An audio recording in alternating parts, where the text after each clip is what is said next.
माझी पोलीस यंत्रणेला विनंती आहे की खालपासून लोकांना पायी वरती यावं लागतं, त्यामुळे अनेक वयस्कर लोकांना दम लागतोय.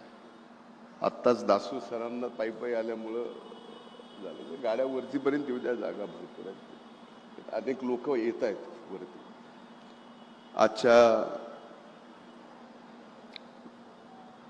या ऐतिहासिक आणि परळी वैद्यनाथाच्या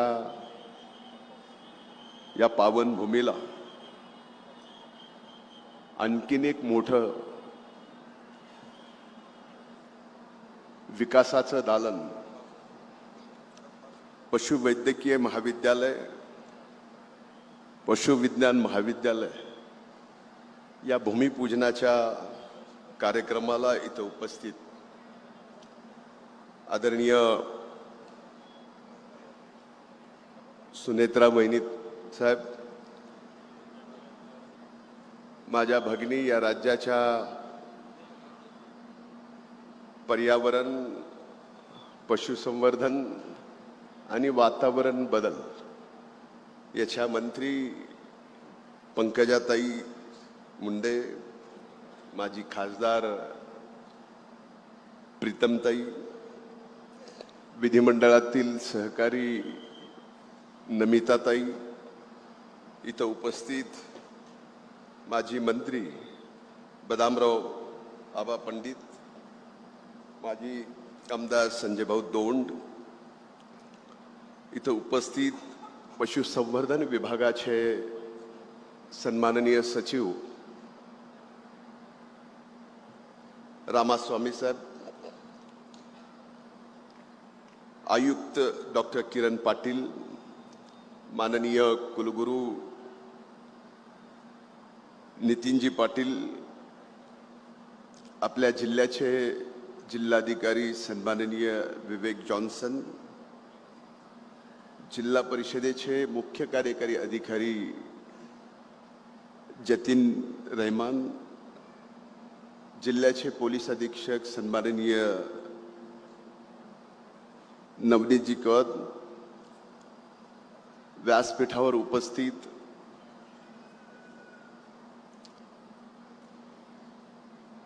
पशुसंवर्धन विभागाचे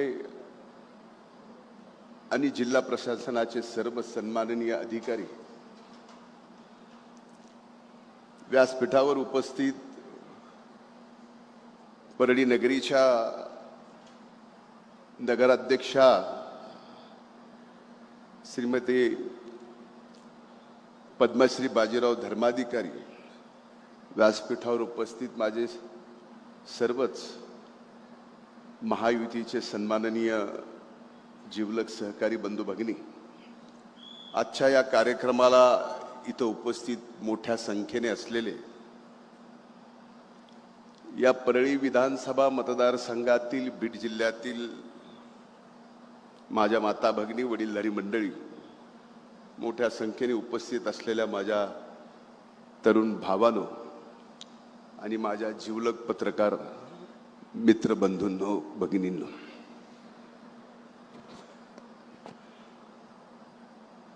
आज सर्वप्रथम 80व्या स्वातंत्र्य दिनाच्या मी आपणा सर्वांना मनपूर्वक शुभेच्छा देतो आणि स्वातंत्र्यासाठी ज्यांनी आपल्या जीवनाची आहुती दिली त्यांच्या सर्वांच्या प्रती मी आदरांजली व्यक्त करतो, त्यांच्या कार्यास वंदन करतो. आणि आजच्या या कार्यक्रमाला परळी नगरीत, परळी वैद्यनाथाच्या या नगरीत श्रावण महिन्यात आमच्या पंकजाताईंनी वहिनी साहेबांना या पशु वैद्यकीय महाविद्यालयाच्या भूमिपूजनाला बोलवलं. आपण आलात, या भागाचा आमदार म्हणून मी हृदयपूर्वक आपलं वहिनी साहेब या ठिकाणी स्वागत करतो. या वैद्यनाथाच्या नगरीला अनेकदा दादा येऊन गेले, आणि दादा आले तर बरंच काही देऊनही गेले. आपण यापूर्वी परळीत अशा आला नाही आणि आज आमची कधीतरी इच्छा होते की दादांना तुम्हाला एकत्रित बोलवायचं. आमचं नशीब खोटं, पण आज तुम्ही या ठिकाणी आलात. पहिल्याच वेळेस आलात आणि 650 कोटीच्या पंकजाताईंनी या परळी नगरीला दिलेल्या या महाविद्यालयाच्या उद्घाटनाला आला. मनापासून आनंद आहे. हा निर्णय होताना मला माहिती आहे महायुतीमध्ये आपण पक्ष एकत्रित आहोत, पण हा प्रकल्प करताना दादांची आणि पंकजाताईची फार चांगली युती झाली. आणि हे महाविद्यालय देताना आमच्या भगिनींनी पहिलं महाविद्यालय हे बारामतीला दिलं. दादा वित्त आणि नियोजन मंत्री, राज्याचे उपमुख्यमंत्री, आता तिथं दिलं तर आपल्या परळीतही घेतलं पाहिजे. हे जे मूळ स्वभाव मुंड्यांचा आहे, त्या स्वभावातून पंकजाताईंनी इकडं पण घेतलं आणि दादांनी त्याला निधी उपलब्ध करून दिला. म्हणजे पहिलं देताना बारामतीला दिलं आणि दुसरं घेताना परळीला घेतलं. मला आठवतं की या बाबतीतली घोषणा दादांनी विधानसभेमध्ये या ठिकाणी केली आणि दोन्ही ठिकाणचे हे पशुवैद्यकीय महाविद्यालय होत असताना आज जड अंतकरणाने माझी मागणी आहे शासनाला की बारामतीच्या त्या पशुवैद्यकीय महाविद्यालयाला आपण स्वर्गीय दादांचं नाव द्यावं आणि या परळी वैद्यनाथाच्या नगरीतल्या पशुवैद्यकीय दवाखान्याला स्वर्गीय मुंडे साहेबांचं नाव द्यावं. आमचं सर्व स्वप्न या ठिकाणी पूर्ण होतील. आज या कार्यक्रमाच्या निमित्तानं बघा, मंत्री झाल्यानंतर कसे कसे फायदे असतात. ताई मंत्री झाल्या, 2 वेळेस झाल्या. पहिल्या 5 वर्षात एकदा महायुतीच्या सरकारमध्ये, आता महायुतीच्या सरकारमध्ये. आम्ही 2-3 वर्षातच 3-4दा झालो. शपथ मंत्री म्हणून घेतली. पहिला 2.5 वर्ष, पुन्हा 1.5 वर्ष, एकदा सामाजिक न्याय मंत्री म्हणून, कृषी मंत्री म्हणून. मला कृषी मंत्र्याची संधी मिळाली, दादांनी दिली. दादांनी या ठिकाणी कृषी मंत्री म्हणून पहिल्यांदा केवायसीचा विषय आपल्या बारामती ॲग्रोला कृषी मंत्री झाल्यानंतर मला पाठवलं. तिथं एक मोठं कृषी विभागाचा निधी त्या ठिकाणी दिला आणि त्याच वेळेस मी परळीमध्ये कृषी महाविद्यालय, 3 वेगवेगळे महाविद्यालय आपण या ठिकाणी मंजूर केले. आता हा भाग कृषी आणि पशुधनाचा महाराष्ट्रात नाही, देशात लँडमार्क होणार हे परळी वैद्यनाथाची नगरी. या कृषीशी संलग्न असणारे 3 महाविद्यालय, पशुधनाच्या संलग्न असणारे 3 महाविद्यालय आणि तेही राज्य दर्जाचे नाही, होताना राष्ट्रीय दर्जाचे नाही, तर दोन्हीही कृषी आणि पशुसंवर्धनचे ही महाविद्यालय आंतरराष्ट्रीय दर्जाचे होत आहेत. हा पशुवैद्यकीय दवाखाना 103 एकर मध्ये होतोय आणि कृषी महाविद्यालय हे 100 एकराच्या जिरेवाडीच्या आणि इंदपवाडीच्या डोंगरावरती आपण त्या ठिकाणी करतोय. एक बिल्डिंग पूर्ण झाली आहे. ज्या ठिकाणी रस्ता नव्हता, जाताना आम्ही पायी गेलो. अनेक जण इथं असतील मंडळी माझ्यासोबत वरती जाताना. आता रस्ता झालाय. त्या डोंगरावरती काहीही नाही, पण कृषी महाविद्यालय उभं करून त्या ठिकाणी शेती होणार आहे, शेतीचे प्रयोग होणार आहेत. त्या डोंगरावरती आपण काळी माती नेऊन तिथं शेती करायचा जो निर्णय घेतला, तसाच या डोंगरावरती, म्हणजे बघा किती देवाची कृपा आहे की वैद्यनाथाच्या सानिध्यामध्ये पशुवैद्यकीय दवाखाना होतो आहे. खाली ते नेहरूवरीचं सगळी पर्वतरांगा आणि सोमेश्वराच्या सानिध्यामध्ये कृषी विद्यालय या ठिकाणी होत आहे.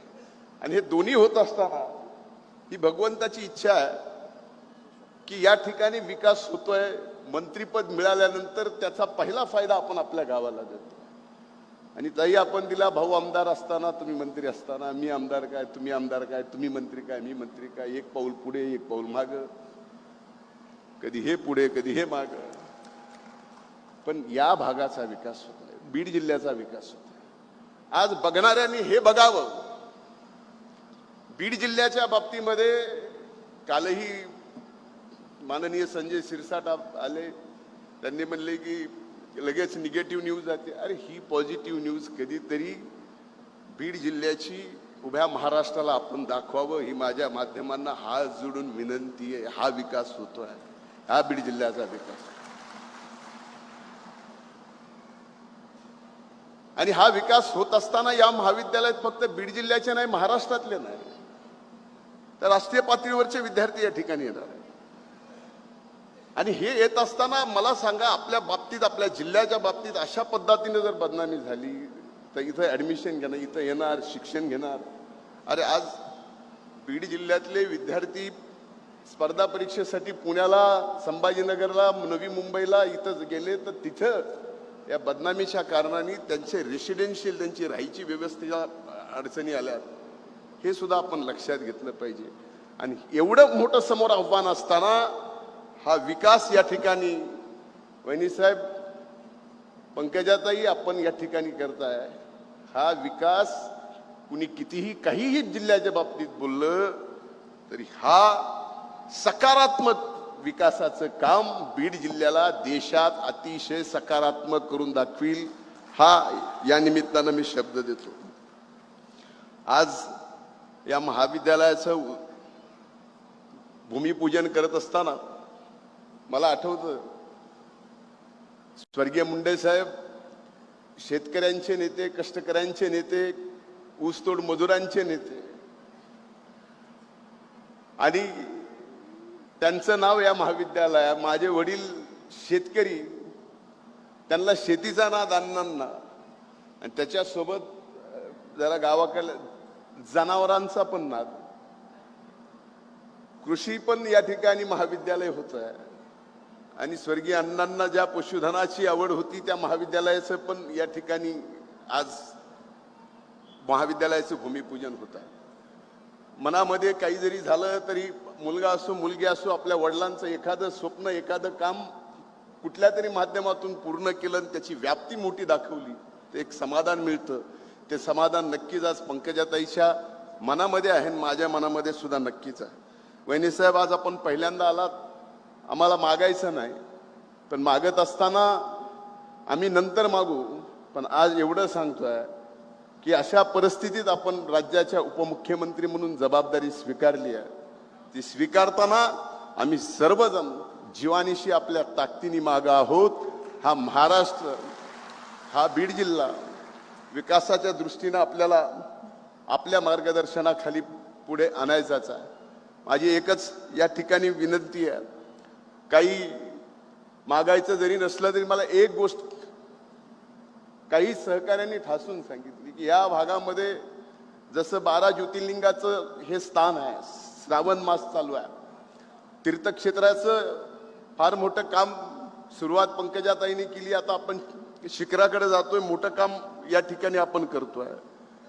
त्याच्यासोबत या ठिकाणी फार मोठ्या प्रमाणावर वहिनीसाहेब अल्पसंख्याक मंत्रालयाची जबाबदारी सुद्धा आपल्याकडे आहे. या बीड जिल्ह्यामध्ये, या परळी विधानसभा मतदारसंघामध्ये मोठ्या संख्येनं अल्पसंख्याकाचा विकास होणं पण आवश्यक आहे. आम्ही तसा प्रयत्न चालू केला. दादांच्या नेतृत्वाखाली फार मोठी कामं झालीत. या पुढच्या काळात तीही कामं मी या ठिकाणी आपल्याला सांगणार आहे. परळी नगरीत या वैद्यनाथाच्या भूमीत आपण आलात, आपलं मी मनपूर्वक स्वागत करतो. पंकजाताईंनाही मी मनापासून आता बहिणीचे आभार मानू कसे, पण मंत्री म्हणून मानतो आणि आमदार म्हणून की आपण 650 कोटी रुपये या परळी वैद्यनाथाच्या नगरीला विकासासाठी दिले. आपले मनापासून आभार. या ठिकाणी सर्व सन्माननीय अधिकारी आले, जिल्हा प्रशासनाचे पण आणि पशुसंवर्धन विभागाचे पण, बांधकाम विभागाचे पण, या भागाचा लोकप्रतिनिधी म्हणून आपलेही मी स्वागत करतो, आभार मानतो. खूप खूप धन्यवाद. जय हिंद, जय महाराष्ट्र.